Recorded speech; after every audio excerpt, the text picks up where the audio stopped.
பேசுறீங்க நீங்க? நான் எங்க என்னோட சொத்தை மிஸ்யூஸ் பண்ண போறேன்? திருமணமான இன்னொருத்தரை நீங்க திருமணம் செஞ்சா மிஸ்யூஸ் தானே மேடம் அது? சார் அது ஏன் சொத்து? சாரி மேடம், உங்க தாத்தா சொத்து தான் உங்களுக்கு வந்து சேரும். இந்த சொத்து உங்க அப்பா சுயமா சம்பாதிச்சது. இத உங்க சொத்துன்னு சொல்லாதீங்க. இது உங்க சொத்து இல்ல, உங்க அப்பாவோட சொத்து. இத உரிமை கொண்டாட உங்களுக்கு எந்த உரிமையும் இல்ல மேடம். ஏன் மகா டென்ஷன் ஆயிட்டு இருக்க? இந்த குடி. வேண்டாங்க. அதுக்காக தான் இவங்களை நாளைக்கு வர சொல்லுன்னு சொன்னேன். கொஞ்சம் குடி மகா.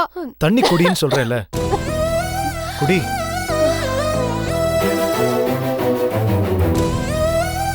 இதுக்கு தான் சொன்னேன். மேடம், இந்த அறக்கட்டளை சொத்து உங்களுக்கு வர்றதுக்கு ஒரே ஒரு குறுக்கு வழி சுப்பிரமணி இளவரசி டைவர்ஸ் தான். இந்த சூழ்நிலையை நீங்களே உருவாக்கிக்கிட்டீங்க. ஷோ, இந்த விஷயத்தை யாரும் என்கிட்ட முதல்ல சொல்லலையே. நீங்களும் இப்படி ஏற்கனவே கல்யாணம் ஆன ஒருத்தரை கல்யாணம் பண்ணுவீங்கன்னு நாங்க நினைச்சு கூட பார்க்கல. எனக்கு தெரிஞ்ச ஒரே ஒரு நல்லவர் இவருதான். அதனாலதான் இவரை கல்யாணம் பண்ணிக்கிட்டேன். போதுமா? இவரை தவிர வேற யாரையும் என்னால நம்ப முடியாது. சொந்த பந்தம் எல்லாருமே என் முதுகுல குத்திட்டாங்க. என் அத்தை, மாமா, அத்தை பையன் எல்லாருமே. ஒரு நிமிஷம் ஸ்ருதி, உனக்கு எதுவுமே தெரியக்கூடாதுன்னு நினைச்சேன். இப்பதான் எல்லாமே தெரிஞ்சு போச்சுல்ல, இதே தெரிஞ்சுக்கோ. ஒரு நல்ல காரியம் பண்றதுக்கு நான் எவ்வளவு கஷ்டப்படுறேன்னு நீ உன் கண்ணால பாக்கணும். இந்த உலகம் எவ்வளவு மோசமானதுன்னு உனக்கு புரியணும். அதுக்காக தான் சார், இந்த பிரச்சனைக்கு முக்கிய காரணமே நீங்க தான். நீங்க பேசாமையே இருக்கீங்க, மகா மேடமே பேசிட்டு இருக்காங்க. நீங்க சொல்லுங்க, உங்க மனைவி இளவரசிய டைவர்ஸ் பண்ணிட்டு மகாவை திருமணம் பண்ணிக்கிறதுக்கு நீங்க தயாரா? அவர் என்ன பதில் சொல்றது? நானே சொல்றேன். அவரு இதுக்கு தயார் இல்ல. இதுக்கு அவரே தயாரா இருந்தாலும் அதுக்கு நான் தயாரா இருக்க மாட்டேன். மகா, இத நீங்களா போட்டுக்கிட்ட இடியாப்ப சிக்கல். இந்த சிக்கல்ல இருந்து கஷ்டப்பட்டு தான் வெளியில வரணும். அதுக்கும் ஒரு வழி இருக்கு. எப்படி சொல்லுங்க? இளவரசிய சுப்பிரமணி டைவர்ஸ் பண்ணணும். ஏற்கனவே நீங்க பண்ணிக்கிட்ட கல்யாணமும் ரிஜிஸ்ட்ரேஷனும் சட்டப்படி செல்லுபடியே ஆகாது. அதனால இளவரசி டைவர்ஸ்க்கு அப்புறம் நீங்க 2 பேரும் மறுபடியும் புதுசா கல்யாணம் பண்ணிக்கணும். அதையும் ரிஜிஸ்டர் பண்ணணும். கொஞ்ச நாள் நீங்க குடும்பம் நடத்தின பிறகு அறக்கட்டளை சொத்தை சாரோட பேருக்கு மாத்தி எழுத ஏற்பாடு பண்ணலாம். அப்புறம் தேவைப்பட்டா பை மியூச்சுவல் கன்சென்ட் உங்களை டைவர்ஸ் பண்ணிட்டு சுப்பிரமணி மறுபடியும் இளவரசியை கல்யாணம் பண்ணிக்கலாம். அதுக்கு நீங்க பர்மிஷன் கொடுக்கணும். இது தடையை சுத்தி மூக்க தொடர விஷயம்தான், ஆனா வேற வழியே கிடையாது. சார், என்ன இது? ஒரே கேலி கூத்தா இருக்கு. முதல்ல இளவரசிய டைவர்ஸ், அப்புறம் மகாவோட கல்யாணம், அப்புறம் மகாவோட டைவர்ஸ், இளவரசியோட கல்யாணம். நான் எத்தனை முறை தான் டைவர்ஸ் பண்றது, எத்தனை கல்யாணம் தான் பண்றது சார்? சார், சட்டம் என்ன சொல்லுதோ. மகாவோட கண்டிஷன் பத்தி உங்க சட்டம் கொஞ்சம் கூட கவலைப்படாதா? முதல்ல இவ்வளவு விஷயங்கள் நடக்கிறதுக்கு நமக்கு அதுக்கேத்த கால அவகாசம் இல்ல சார். மகாவுக்கு இப்படி ஒரு நிலைமை ஏற்பட்டதுனால தானே இந்த பிரச்சனையே வந்திருக்கு. அதை பத்தி கொஞ்சம் கூட யோசிக்காம நீங்க பேசிட்டே இருக்கீங்க. அறக்கட்டளைக்காக தான் இந்த கல்யாணமே தவிர நாங்க 2 பேரும் ஜாலியா சந்தோஷமா ஊர் சுத்துறதுக்காக கல்யாணம் பண்ணல சார். நாங்க வக்கீல், வெறும் காசுக்காக வாதாடுறவங்க இல்ல. மனித உறவுகள், உணர்வுகள் எல்லாம் எங்களுக்கும் புரியும். வேற யாரா இருந்தாலும், மகாவே நல்ல உடல்நிலையோட இருந்தாலும் நாங்க இந்த யோசனைய சொல்லியிருக்கவே மாட்டோம். ஏழை அநாத குழந்தைங்களுக்கு இந்த அறக்கட்டளை சொத்து உபயோகப்படணும் அப்படின்னு நினைக்கிற மகாவோட உயர்ந்த குணத்தை புரிஞ்சுக்கிட்டு எங்க லீகல் டீம்ல நாங்க கலந்து பேசித்தான் இந்த யோசனையவே சொல்றோம். சார், எங்க சட்ட நிபுணர்கள் குழுவிலேயே இதை பத்தின விவாதங்கள் ரொம்ப ஹார்ஸா இருந்தது. எல்லா ஆங்கிள்லயும் இதை பத்தி டிஸ்கஸ் பண்ணோம். இருந்தாலும் கடைசியில எல்லா பிரச்சனையும் மீறி ஒரே ஒரு விஷயம் தான் நின்னுச்சு. ஏழை குழந்தைங்களுக்கு ட்ரஸ்ட் மூலமா பணம் போய் சேரணும், அது ஏதோ கோயில்களுக்கு போய் சேர்ந்துடக்கூடாது அப்படிங்கிற மகா மேடத்தோட நல்ல எண்ணம் தான் சார் நின்னுது. இங்க பாருங்க, நீங்க எப்படி சொன்னாலும் இளவரசி சுப்பிரமணி டைவர்ஸ் சாத்தியமே இல்ல. இத நாங்க உங்ககிட்ட உடனே சொன்னதுனால நீங்க அதிர்ச்சி ஆயிட்டீங்க. இத பத்தி நீங்க மேல டிஸ்கஸ் பண்ணாம ஒரு நாள் ஃபுல்லா யோசிங்க. நாளைக்கு வேணும்னா நம்ம பேசலாம். எத்தனை நாள், எத்தனை மாசம், எத்தனை வருஷம் கழிச்சு பேசினாலும் இதுதான் என் முடிவு. உங்க முடிவு ஒரு பக்கம் இருக்கட்டும், இந்த விஷயம் ஏன் இளவரசிக்கு தெரியக்கூடாது? அவங்க அபிப்பிராயத்தையும் கேட்போமே. வேண்டவே வேண்டாம் சார், அது பல சிக்கல்களை ஏற்படுத்தும். நீங்க சொன்னா அது பிரச்சனைகளை தான் ஏற்படுத்தும். ஆனா அனாதை குழந்தைங்களை மனசுல கொண்டு நாங்க இளவரசி கிட்ட சொன்னா அவங்க ஏத்துக்கலாம் இல்லையா? ஒருவேளை சம்மதிச்சாலும் சம்மதிக்கலாம். உங்க மேல கோவப்பட்டாலும் கோவப்படுவா சார். அவ எந்த எக்ஸ்ட்ரீமுக்கு வேணாலும் போவா. அவளை பத்தி எனக்கு தான் சார் நல்லா தெரியும். பரவாயில்ல சுப்பிரமணி, எங்களுக்கு ஒன்னும் மாலை போட்டு வரவேற்பாங்கன்னு நாங்க அங்க போகல. ஒரு நல்ல காரியம் நடக்கணும், அதுக்காக எங்களாலான முயற்சிகளை நாங்க பண்றோம். பூனைக்கு நாங்க மணி கட்டுறோம், அதுக்கப்புறம் நடக்கிறது நடக்கட்டுமே. வேண்டாம் ப்ளீஸ், நான் சொல்றத கேளுங்க கொஞ்சம். மேடம் ப்ளீஸ் கொஞ்சம் அமைதியா இருங்க. Please take rest. எங்களுக்கு 24 hours டைம் கொடுங்க. நாங்க டிஸ்கஸ் பண்ணிட்டு நாளைக்கு வந்து பேசுறோம். ஓகே, நாங்க போயிட்டு வரோம். வரோம். வாங்க sir.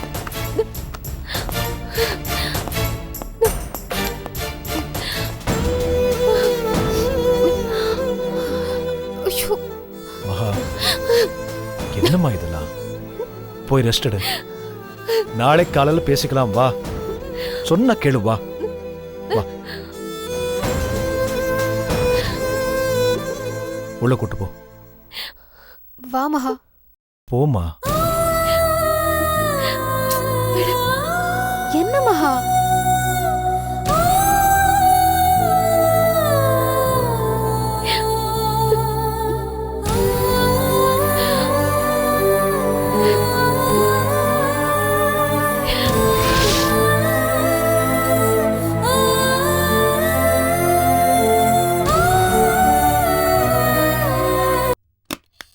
Excuse me doctor. Come in.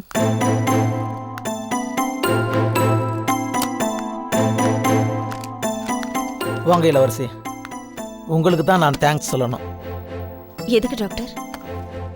மகாவோட scanning ரிப்போர்ட்லாம் பார்க்கும்போது அவங்க கண்டிஷனில் கொஞ்சம் முன்னேற்றம் தெரிஞ்சிருக்கு. அந்த முன்னேற்றத்துக்கு நீங்கள் தான் காரணம். நீங்கள் சுப்பிரமணி மேலே போட்ட கேஸை வாபஸ் வாங்கி ஒரு பெரிய உதவி செஞ்சுருக்கீங்க. நான் செஞ்சது முட்டாள்தனமா இல்லை புத்திசாலித்தனமான எனக்கு எதுவும் புரியல டாக்டர். ஆனா இதுக்கான நஷ்டம் எனக்கு தாங்கிறது மட்டும் எனக்கு நல்லா தெரியும். என்னம்மா, இவ்வளவு பெரிய நல்ல காரியத்தை பண்ணிட்டு ஏம்மா அப்படி சொல்ற? ஒரு டாக்டரா என்னால் முடியாததை ஒரு மனிதாபிமானியா மகாவோட உயிரை காப்பாற்றிருக்கீங்க. பல பேர் பலவிதமாக பேசுவாங்க. நீ ஏன் இப்படி பண்ண, உன் வாழ்க்கையே போச்சே அப்படின்னு பல பேர் பலவிதமாக பேசுவாங்க. உங்களை போட்டு குழப்புவாங்க. அது எனக்கும் புரியுது. ஆனால் நீங்கள் எதையும் அனாவசியமாக மனசில் போட்டு உங்களை நீங்களே குழப்பிக்க கூடாது. இப்போ உங்கள் எதிரியவே வெள்ளத்தில் அடிச்சுட்டு போனால் உங்களால் காப்பாற்ற முடியும் அப்படிங்கிற ஒரு சுச்சுவேஷன் இருந்தால் நிச்சயமாக நீங்கள் காப்பாற்றுவீங்களா மாட்டீங்களா? அந்த நேரத்தில் அவனை காப்பாற்றணும்னு தான் தோணுமே தவிர அவன் செஞ்ச கெட்ட காரியம் எதுவும் பெருசாக உங்களுக்கு தெரியாது. அதே மாதிரி தாம்மா இப்போ நீங்கள் மகாவுக்கு செஞ்ச காரியமும். அதனால் நீங்கள் மனசுக்குள்ள தேவையில்லாத விஷயங்களை போட்டு குழப்பிக்காதீங்க. டாக்டர், நான் ஒன்று கேட்கலாமா? கேளுங்க, எதுவாக இருந்தாலும் கேளுங்க. நீங்க சொன்ன மாதிரி மகா தாம்பத்திய உறவில் ஈடுபட்டு பிரெக்னென்ட் ஆனாங்கன்னா அவங்க கண்டிப்பா படிச்சுக்குவாங்களா? இதுக்கு நான் எப்படி விளக்கம் சொல்றது?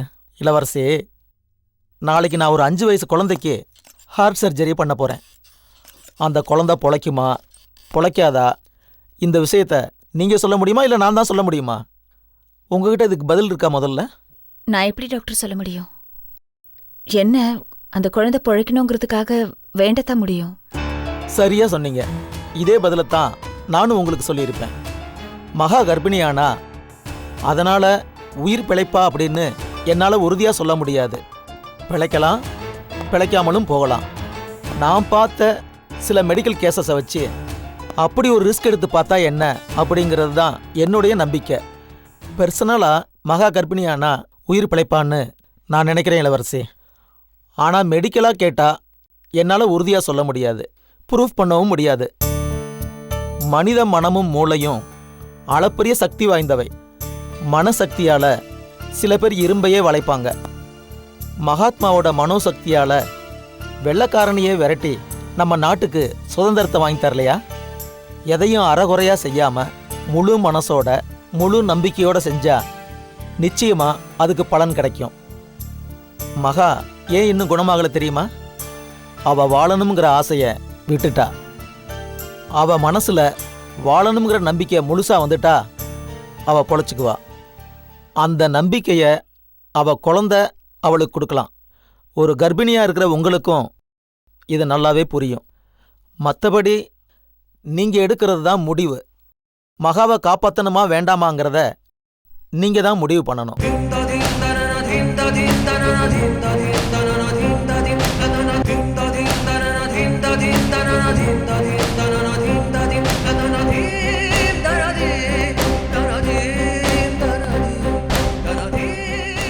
இளவரசி, இனிமே எல்லா முடிவும் உங்க கையில தாமா இருக்கு.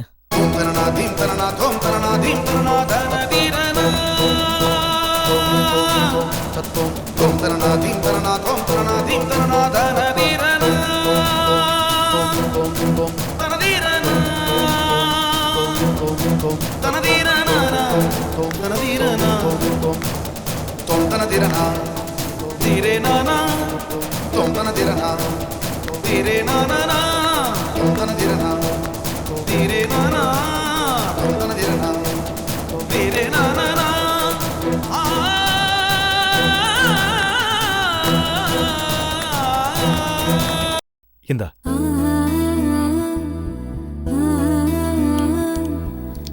கையில தாங்கி பிடிக்க முடியாத அளவுக்கு டேப்லெட்ஸ். ஏங்க ம்? இத்தனை மாத்திரையை சாப்பிட்டு நான் உயிரோட இருக்கணுமா? எதுக்கு பதிலா ஒரு ஸ்பூன் விஷத்தை சாப்பிட்டு ஒரேடியா போயிடலாம்ல? இடியட். என்ன நீ எப்ப பார்த்தாலும் சாக போறேன், செத்துருவேன், நாளைக்குன்னு ஒண்ணு அகராதிலேயே இல்ல அப்படின்னு பேசிட்டு இருக்க? எங்க போனா அந்த பழைய மகா? எங்க போனா என்ன சீண்டி சீண்டி வம்புக்கு எடுத்த அந்த மகா? எங்க போனா என்ன ஐ லவ் யூ சொல்ல வைக்கிறேன்னு சேலஞ்ச் பண்ண அந்த மகா? எங்க போனா எப்பவும் சிரிப்பும் சந்தோஷமும் குறும்பும் துள்ளலுமா இருந்த அந்த மகா? மாட போச்சு. மகா, என்ன பார்த்ததுமே ஸ்வீட்டா ஒரு ஸ்மைல் பண்ணுவியே, அப்படியே ஒரு ஸ்மைல் பண்ணு பார்க்கலாம்.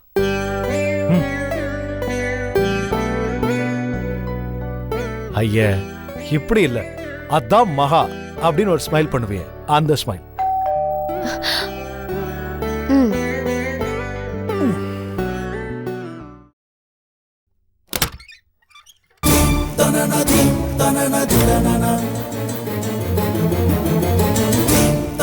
உங்க மனைவி இருக்காங்களா சார்? அவங்கள பார்க்க வந்திருக்கேன். இளவரசி, நீங்க மேடமை கூப்பிடுங்க போதும்.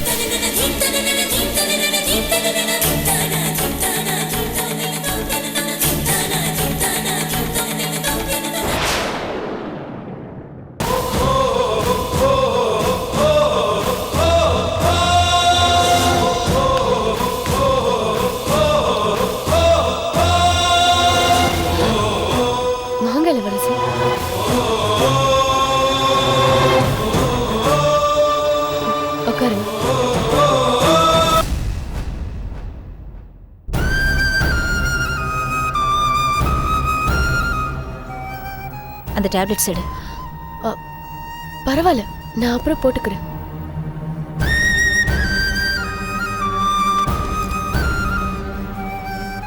தண்ணி குடி.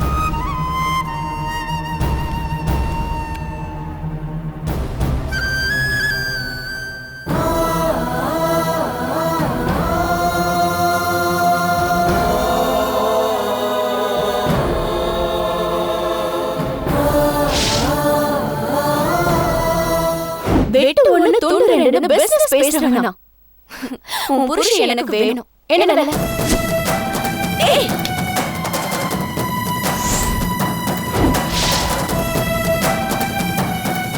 உன்னை விட எனக்கு பணம், வசதி, திமிரு, கொழுப்பு, காதல் எல்லாமே அதிகமாவே இருக்கு. இனிமே இந்த மகா யாருன்னு நான் உனக்கு காட்டுறேன். தயாராவே இருந்து போ. நீ அடிச்ச அடி எனக்கு ரத்தம் தான் வந்தது. ஆனா நான் அடிக்கிற அடி உனக்கு உயிரே போயிடும்.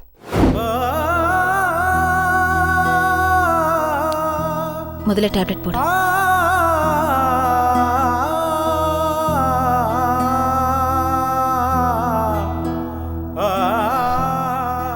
மகா, நான் இங்க உன்னை அழ வைக்க வரல, உன்கிட்ட கொஞ்சம் பேசணும். உன் ரூம் எங்க இருக்க? அங்க இருக்கு. வா.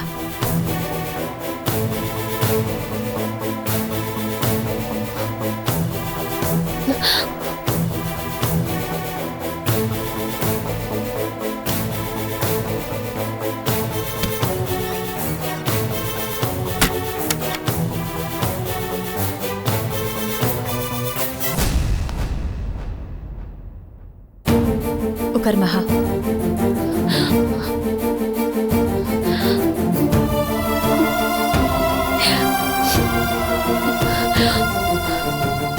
செய்யற காரியத்தை ஒரு நியாயப்படி செஞ்சுட்டு இதுல இனிமே நீ அழறதுக்கோ வருத்தப்படுறதுக்கோ ஒண்ணுமே இல்லை. நான் டாக்டர்கிட்ட பேசினேன் மகா.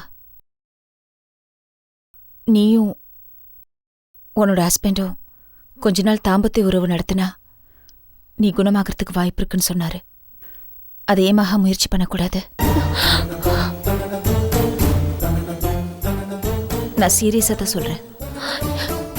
எனக்கு வாழணும்னு ஆசை இருந்திருந்தா அதுக்கு என்னென்ன வழிகள் இருக்கோ அத்தனையும் நான் முயற்சி பண்ணி பார்த்திருப்பேன். ஆனா எனக்கு அந்த ஆசை இல்ல இளவரசி. என்ன நீ ஏமாத்துறியா இல்ல உன்ன நீயே ஏமாத்திக்கிறியா? இல்ல இளவரசி, எத்தனையோ சந்தர்ப்பங்கள் எனக்கு இருந்தது. அவர் மேல நான் ஆசைப்பட்டது நிஜம்தான். இப்பவும் நான் அவரை ரொம்ப காதலிக்கிறேன். அதுவும் நிஜம்தான். ஆனா அவரை உன்கிட்ட இருந்து பிரிக்கணும்னு நான் கனவுல கூட நினைக்கல. நம்ம எல்லாரும் ஒரு குடும்பம் அப்படின்னு தான் என் பார்வையில நான் பார்த்தேன். சத்தியமா உங்களுக்கு துரோகம் பண்ணணும்னு நான் கடுகளவு கூட நினைச்சதே இல்லை. இதை எப்படி சாத்தியம் நினைக்கிற மகா? இது பாரு, ஒன்னு நான் இல்ல நீ, அது மட்டும்தான் இந்த உலகத்துல சாத்தியம். என்னோட நான் உன்னை சேர்த்துக்கிட்டேன். இந்த சமுதாயத்துக்கு ஒரு தவறான முன்னுதாரணமா நான் இருக்க மாட்டேன். இந்த இளவரசி அப்படி இருக்க மாட்டேன். அந்த நினைப்ப அப்படியே விட்டுரு.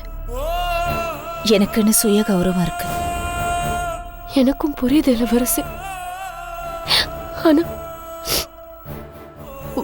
உங்ககிட்ட இருந்து நான் எதிர்பார்க்கறது கொஞ்சம் அதிகம்தான். நான் இந்த விஷயத்துல ஒரு சராசரி மனைவியா நடந்துக்க விரும்பல மகா.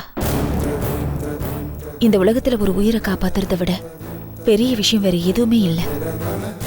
சட்டங்கள், சம்பிரதாயங்கள், குடும்ப உறவுகள் எல்லாமே நாமள உருவாக்கிக்கிட்டதுதான். அதனால எனக்கு இப்போ உன் உயிரை காப்பாத்துறது தான் முக்கியமா தெரியுதே தவிர மற்ற விஷயங்களை நான் பெருசா எடுத்துக்கல. மனசு மறத்து போச்சு.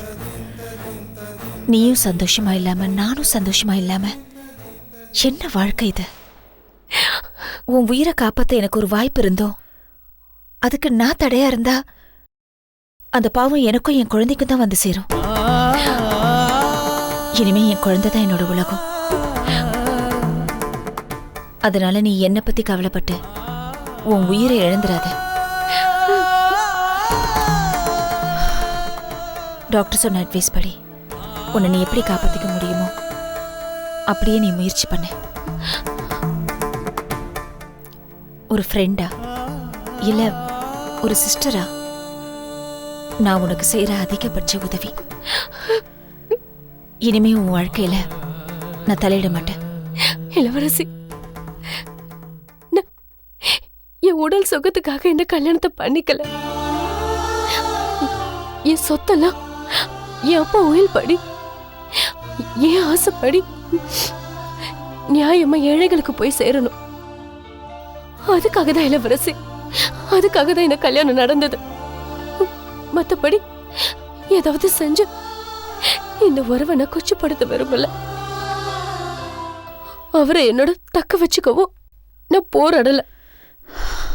உன் நியாயங்கள் உன்னோடவே இருக்கட்டும் மகா. அது என்னைக்குமே என் தரப்பு நியாயங்களா மாறாது. ஒரு ட்ரஸ்ட் ஆரம்பிச்சு கோடிக்கணக்கான பணத்துல நீ நிறைய அனாதை குழந்தைங்களுக்கு உதவி பண்ண போறதா சொல்ற. அது என்னால முடியாத காரியம். அதனால இனிமே நான் அதுக்கு தடையா இருக்க மாட்டேன். அதை சொல்லிட்டு போகத்தான் வந்தேன். இதுவே நம்ம சந்திக்கிற கடைசி சந்திப்பா இருக்கும். அப்படித்தான் நான் கடவுளை பிரார்த்திக்கிறேன். நீ மறுபடியும் நல்லபடியா குணமாகி நீ சந்தோஷமா இருக்கேங்கிற செய்தி மட்டும் என்னைக்காவது என் காதுல வந்து விழும். எனக்கு அது போதும்.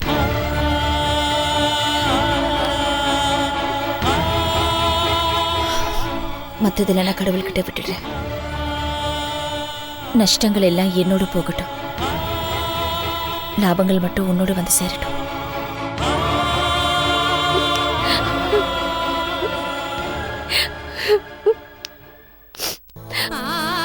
அப்படிலாம் சொல்லிட்டு போகாதீங்க இளவரசி. உங்க வலியோ வேதனையோ எனக்கு புரியாம இல்ல. எங்களை நீங்க மன்னிக்கணும்.